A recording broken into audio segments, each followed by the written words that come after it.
Hello, I'm Mark Hunter, the Sales Hunter. I want to talk about the difference between buyer interest and buyer intent. There's a big difference because you can easily have customers who are demonstrating interest, but they have no intent. Intent is where you need to focus your time because these are the people who are going to make a decision. There are 4 critical elements when it comes to understanding buyer intent versus buyer interest.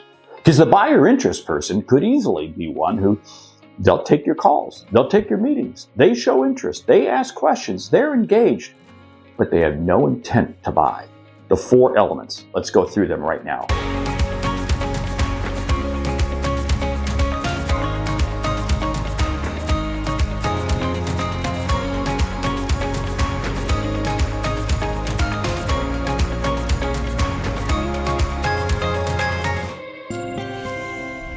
One, what is the timeline for the customer making a decision?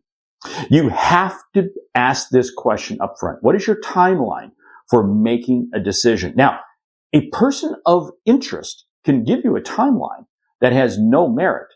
But that takes us to number 2.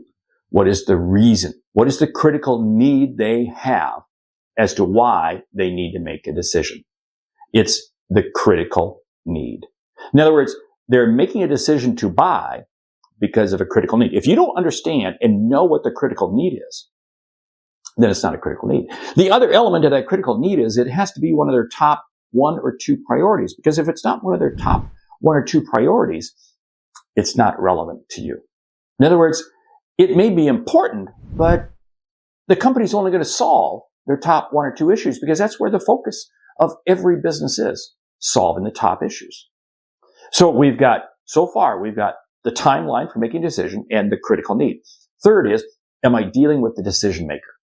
Now, you may not be able to deal with the decision maker yourself one-on-one because they're shielded, they're the CEO or something like that. But you know who it is and you know why they are the decision maker. And that decision maker is also the economic buyer. In other words, it may be 2 people, but you have to understand who that decision maker is. Who is that decision maker who can economically make the decision to buy?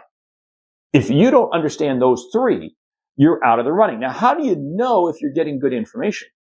And that's the 4th piece. Confidential information. Is the customer sharing with you confidential information? I call it the proprietary disclosure. I call this that for one very simple reason. No customer is going to share with you confidential information. In other words, information not known publicly. Information that's not known really outside of that immediate circle, unless they trust you. You see, what's interesting is those 3 previous pieces are not going to happen unless you have an element of trust. And the measurement for the element of trust is whether or not they've shared with you confidential information. Those 4 pieces again, it comes down to the timeline for making a decision, 2, the critical need, 3, the decision maker / economic buyer, and 4, proprietary information. When you have those 4 elements, now I'm dealing with somebody who has intent over interest. Don't shy away from asking difficult questions early on. Don't shy away.